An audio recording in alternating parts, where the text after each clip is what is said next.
আসসালামু আলাইকুম। সবাই কেমন আছেন? আশা করছি আল্লাহর অশেষ রহমতে সবাই অনেক ভালো আছেন। তো আমি আপনাদের মাঝে চলে আসলাম আরো একটি নতুন ভিডিও নিয়ে। আশা করি ভিডিওটি আপনাদের কাছে ভালো লাগবে। তো ভিডিওটি ভালো লাগলে একটি লাইক দিয়ে কন্টিনিউ করুন। আর যদি বেশি ভালো লেগে যায়, যারা নতুন আসছেন আমার চ্যানেলে তারা অবশ্যই চ্যানেলটি সাবস্ক্রাইব করে যাবেন। আর যারা অলরেডি এটা করে ফেলেছেন তাদেরকে অসংখ্য ধন্যবাদ। তো সকালবেলা একদম ফজরের নামাজের পরেই যখন একটু আলো হয়েছে তখন এই পুকুর থেকে মাছ এগুলো উঠানো হয়েছে। কারণ যখন একটু রোদ উঠে যায় তখন না মাছ উঠানো যায় না। মানে জাল মারলে চলে যায়, মাছ থাকে না। ভোরবেলা মাছগুলি ভেসে থাকে তখন এটা উঠে। তো মাছগুলি উঠাইছে। মাছগুলি আমি পরে পরিষ্কার করে নিয়েছি নাস্তা বানানোর আগেই। কারণ আজকে একটু বাহিরে যাব আমি আমার এক বান্ধবীর বাসাতে। তো বান্ধবী বললে ভুল হবে, উনি আমার বড় বোনের মতো। অনেক শ্রদ্ধা করে আমাকে, অনেক ভালোবাসে। আমিও তাকে ততটুকু সম্মান দেওয়ার চেষ্টা করি। জানি না কতটুকু পারি। তবে তাকে আমি অনেক বড় বোনের মতোই মানি। তো এদিকে আমি নাস্তাটাও রেডি করে নিচ্ছি, যে নাস্তাটা রেডি করে নেব। তো আজকে একটু নেহারি করেছিলাম। নেহারি তো আর সকালে করা সম্ভব না। এটা আগের দিন দুপুরবেলায় রান্না করে রেখেছি। মানে চুলার উপরে বসিয়ে রেখেছিলাম আরকি রান্নাটা করে দুপুরে। তো সিদ্ধ হয়ে গেছে। সেটাতে সকালবেলা বাগার দিলাম। আর একটু জিরা গুঁড়ো করে জিরার ফাঁকি দেব। আর এদিকে রুটিও করে নিচ্ছি। তো রুটিটাও আমি ছেঁকে নিচ্ছি। এই তো বললাম যে আসলে রক্তের মানুষের সম্পর্কটা একরকম, আর দেখা যায় অনেক ক্ষেত্রে না পর মানুষের রক্তের সম্পর্কের থেকেও বেশি হয়ে যায়। তেমনটাই আমার ওই আপুটা খুব ভালো। তাকে খুব ভালো লাগে আমার। তো দেখুন আমার রুটিটা কিন্তু হয়ে গেছে। আর আমি সবসময় যে মাটির খোলাতেই রুটি খোলা দেই।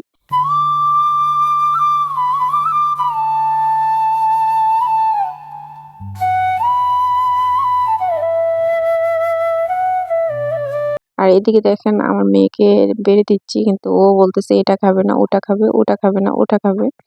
তো এরকম করে আমাকে দিয়ে ২ টা চেঞ্জ করাইছে। তারপর যেটা রগ ছিল নরম ওইটাই ও নিয়েছে। কারণ ও ওইটাও খুব পছন্দ করে, মানে নরম যে হাড়টা চর্বি থাকে ওইগুলি। ওর কাছে নাকি ওটা ভালো লাগে। তো আমি ওকে ওইটাই বেছে দিয়েছি। আর এদিকে দেখেন আমরা যে বলছিলাম আসবো, দুপুরে রান্নাবান্না শেষ করে একদম দুপুরের আগে আমরা চলে আসছি আমার ওই আপুর বাসায় বেড়াতে। আর এখানে এসে আমার মেয়ে হাঁসের পিছনে লেগেছে।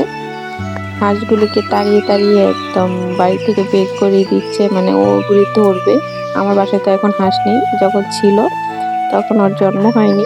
ওর জন্মের পর তো আমি হাঁস রাখিনি বাড়িতে। তো এখন এই হাঁস নতুন দেখেছে। আমার তো মুরগি আছে। তো ও এখন ওই হাঁসগুলিকে ধরার জন্য একদম দৌড়াদৌড়ি করে মাঠ থেকে আলাদা করে ফেলছে কিছু মাছ সাথে চলে গেছে। মানে ওর খুব আনন্দ লাগতেছে এগুলি ধরার জন্য। টুকটুক পায়ে ও একদম হাঁটি ওকে দৌড়বে। কিন্তু হাঁসটা আর ধরতে পারে না। হাঁস ওকে দেখে ভয় পেয়ে পলাচ্ছে, কারণ ওকে তো চিনে না। আম্মু যায় না আর যায় না। আহা, এই যে হাঁস ভয় পাইছে। আল্লাহ ময়লা। হ্যাঁ, সিয়াসটা দৌড়াই। সিয়াসটা দৈত্য ধরুন। ওই যে হাঁস।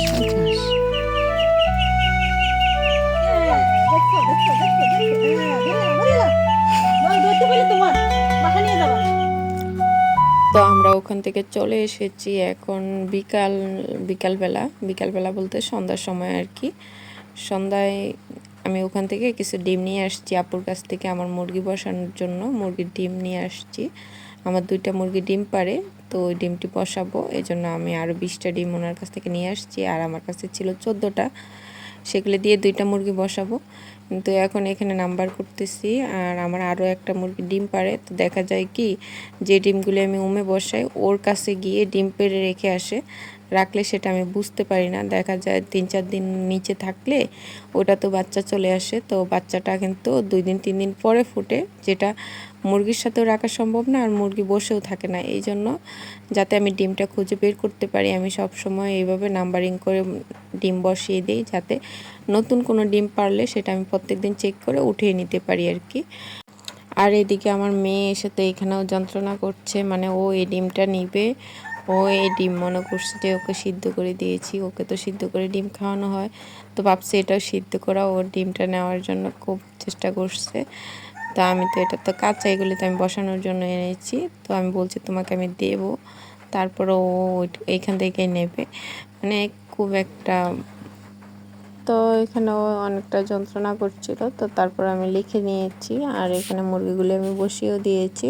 আর এদিকে দেখেন আমি একটা সেলোয়ার বানিয়েছি, সেলোয়ার তো না স্যুটটাই সেলাই করেছি, তো ভাবলাম যে একটু শেয়ার করি। এটা একটা প্লাজো কাটিং, ঈদের যে আমার অর্ডারগুলি ছিল সেখান থেকে এখানে 2টা স্যুট রয়ে গেছে, মানে এগুলি ঈদের পরে দিলেও চলবে, তো সেটা আমি এখন একটু বানিয়ে নিয়েছি আর কি।